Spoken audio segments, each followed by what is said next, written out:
Ang dungis mo, Mama Pig.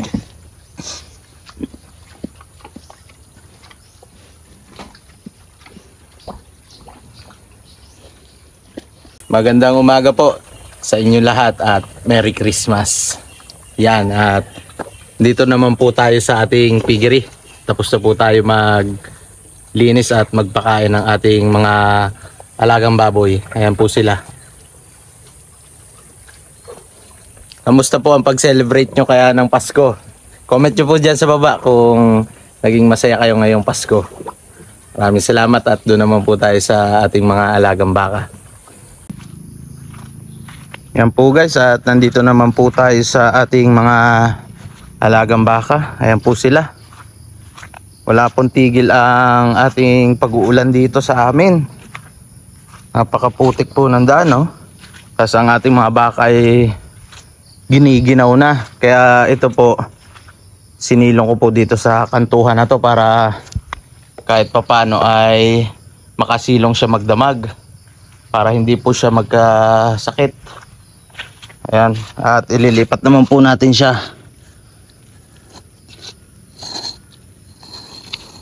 Lipat lang po natin siya dito sa una-unahan. Marami naman po damo dito eh. Ayan po yung kanyang mama. Tawag na siya. Yun, napakatigas po ng lupa kahit maulan.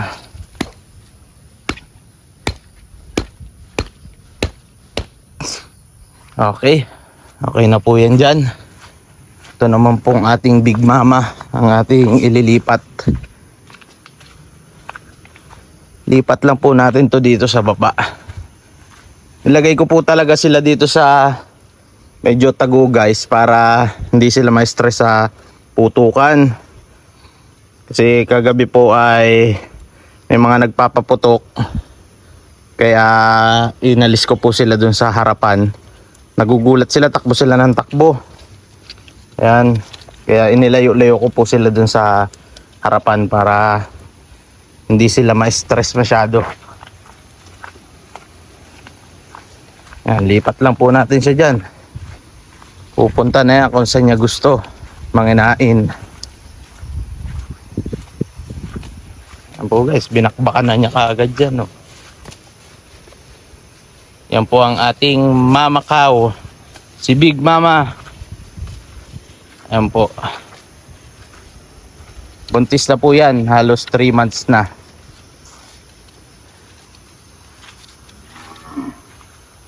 Okay, tali lang po natin siya.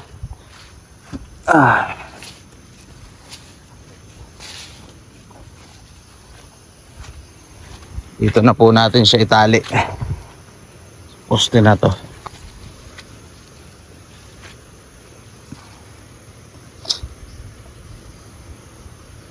Ang hirap magtali pag iisang kamay ang gamit. Pero kayang-kaya yan.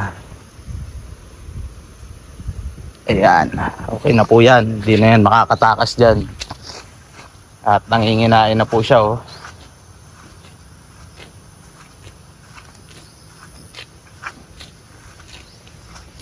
Okay, tapos na po tayo dyan. Dito naman po tayo kay Red Mama, yung pinasumpitan natin kahapon. At andito po yung kanyang anak na si Maurice. Maurice! Ito po yung ating Red Mama na pinasumpitan. Ano ma?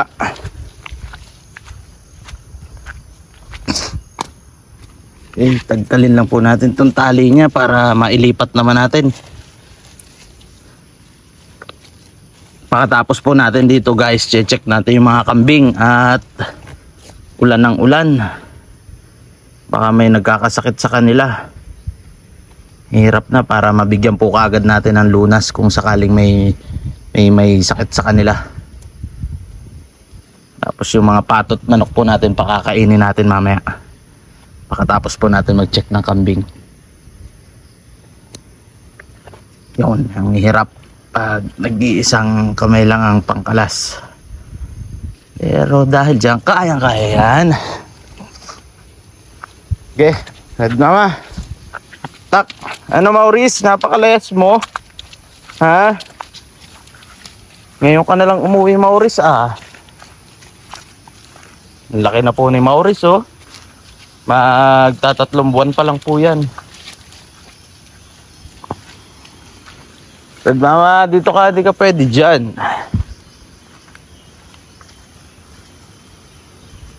Abot ka dyan, ni Big Mama. Dito ka, dito. Oh.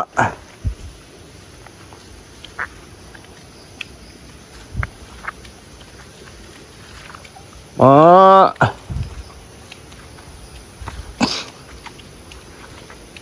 Bahang-baha ang sapa natin dito ngayon, oh. Kinig na kinig ko, mamaya po pupuntahan natin yan. Lalo po kahapon, grabe ang baha. Wala po kasing tigil ang pag-uulan dito sa amin sa Tagkawayang, Quezon. Walang tigil ang ulan.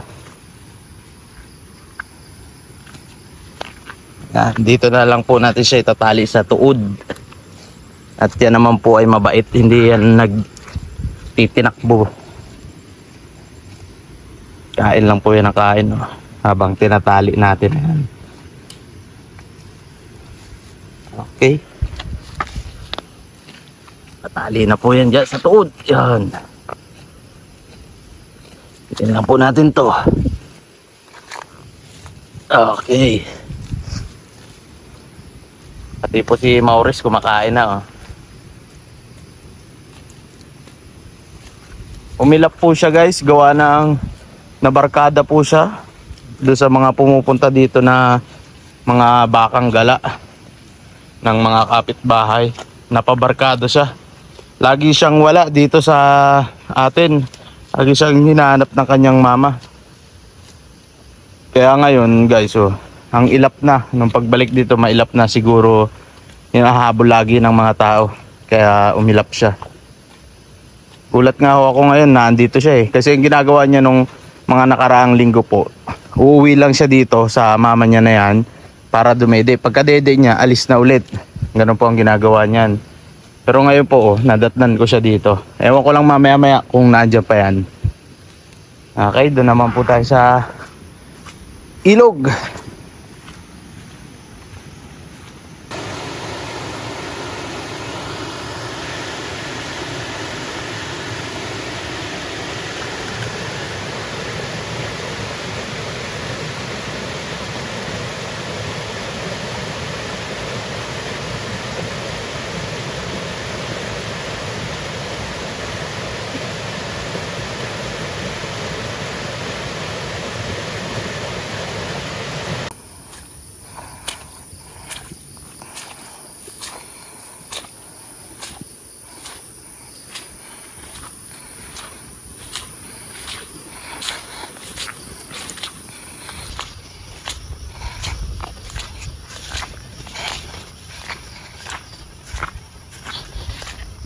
Nandito naman po tayo sa ating kampingan.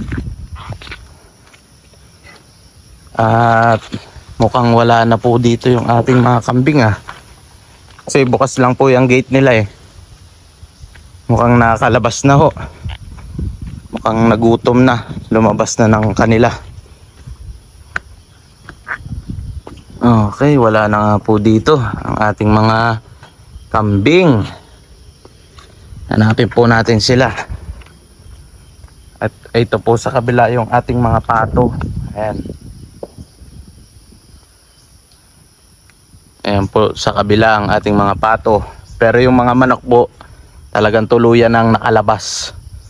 At yung ating bakod dyan sa likuran na yan, sinira na naman po ng aso. Talagang hindi po magkakaari pagka lambat-lambat lang.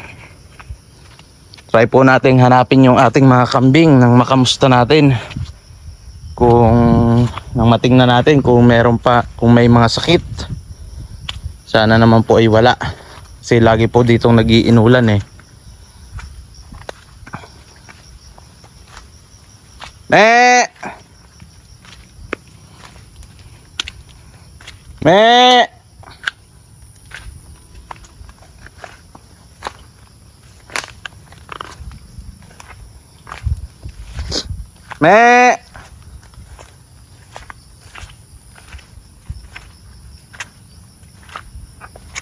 Me!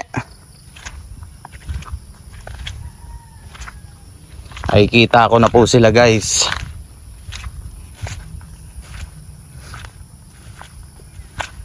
Me! Talagang hinawa na po nila tong area nilang pinakalwan ko sa kanila oh. To guys, area na to, napakadamo nito nung bago ko sila dito ipakalwan. Ngayon po oh, hawa na oh. Dati ho, hindi nyo sila makikita niyan dito. Tahob sila ng damo, pero ngayon oh. Me! Yan, laya lang po sila dito guys. Ayan po sila oh. Napakayabang naman ito. Pero yan pong malaki na yan ay babae yan.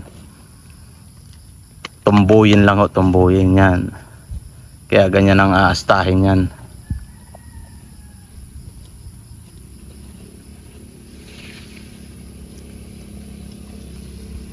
At ito nga po palang area ko na to, tabing karsada lang. Ayan. May bakod lang na papaganyan. Ito po guys, isa ko na to, talagang hindi na po siya nagbalik yung dati niyang dati niyang tindigan. Ayan, nagamot ko na po yan, pero yung lagay niya po para pa rin nagtutumba-tumba. Painom ko na po yan ng sisikal, nabigyan ko na ng vitamins. Guys, kung meron po kayong suggestion kung anong maigagamot ko dyan sa kambing ko na yan na pula, para po kasi siyang tumutumba-tumba, paki-comment nga po at i-apply ko dito sa aking alagang kambing na to. Babae po yan guys, babae. Ayan po siya oh. Para siyang na-outbalance. Tagilid siya maglakad, pero wala na po siyang sipon o kahit ano pa man. Yan na lang po ang nangyayari sa kanya. Pero malakas po siya manginain. Ayan po. Ang patunay na malakas siya manginain, tapos wala siyang sipon. Pero tagilid po siya, tingnan nyo.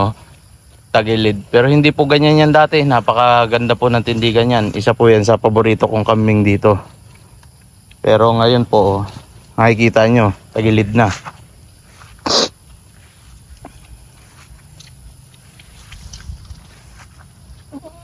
Laki na po nitong kambing ng mga anak ko guys. Oh. Ito po yung pinadede namin sa Chupon. Ha? Video. Kamusta na mga kambing mo? Ha? Nawala? Bakit kaya? Naku, napulutan na yata. Ay, hanip yan. Naihanda na yun. Naihanda na. Hindi mo isinafety. Nadali ng magpupulutan yun. Wala talaga. Alin doon? May anak. Tapos kasama pa rin yung anak, hindi na. Yung nanay lang ang kinuha. Nako. Pag yun ay hindi bumalik ngayon maghapon, nako, nasa tiyan na yun. Napulutan na yun. Pinuntahan mo pa kagabi? Wala talaga. Nandun pa. Ngayong maga, wala na. Tapos, napulutan na yata. Kaya nga, wala ba sa'yo namamatay doon? Dito sa akin may mga nagkakasakit. 4 na baga ang nadali ko dito. 4 na kambing na.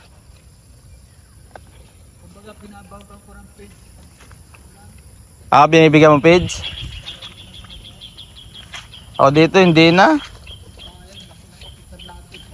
Laki na ng kapital dito eh. Kaya Kuya Nick.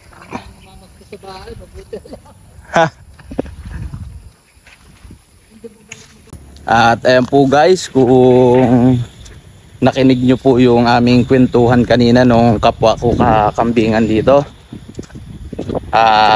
nawawalan siya ng kambing. Hindi po natin malaman kung napulutan kagabi dahil may okasyon, dahil nga po ay Pasko. Hindi po natin malaman kung napulutan. Pero hindi pa po 100% na ninakaw. Yun lang po ang tingin niya.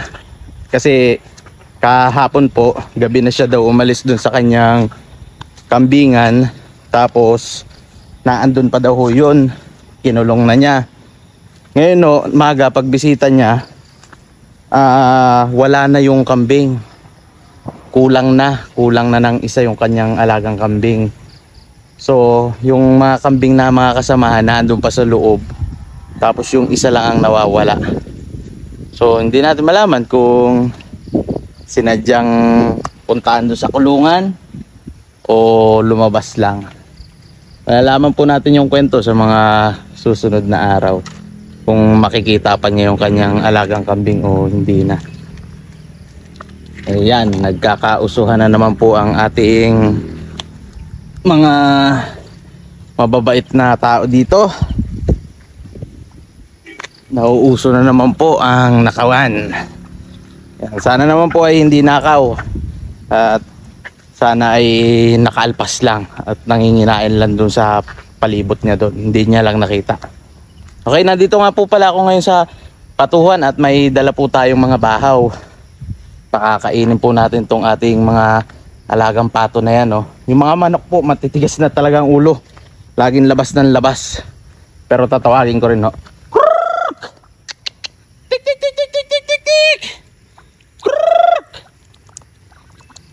Yan po, binabakbakan na nila, oh. Lagay po natin yan dito sa kanilang mga lagayan. Ayan.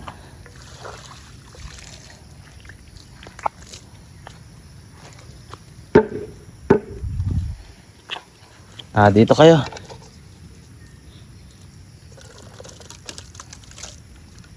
Yan po guys, bahaw-bahaw lang ho yan, para hindi na tayo gumastos ng feeds. Yan. 1, 2, 3, 4, 5. Aba, kulang kayo ng isa. Oo nga, kulang nga kayo ng isa.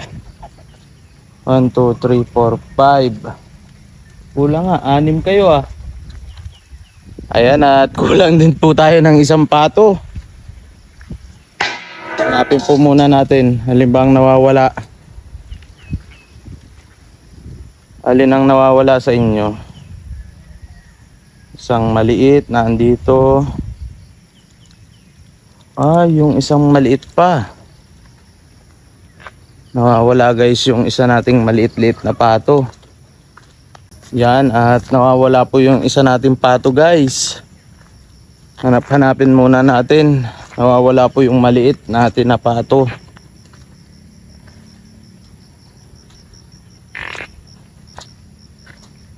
Saan na naman napunta yun? Sana naman ay naandito lang.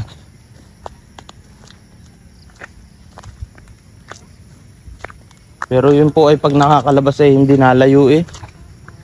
Ngayon lang po wala. Nagpapakain na po ako lahat-lahat ay wala pa rin yung ating alagang pato. Ayan na po yung ating mga manok, oh. Ayun po yung iba sa labas. Kaya yung isa na lang po natin pato ang nawawala.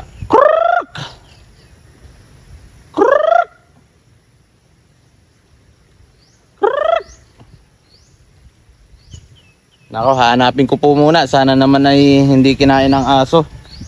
Sige po, hanggang dito na lang po ang ating video. Maraming salamat po. Sana nag-i-enjoy po kayo ngayong Pasko. Merry Christmas po sa atin lahat. Don't forget to like and subscribe guys. Maraming salamat.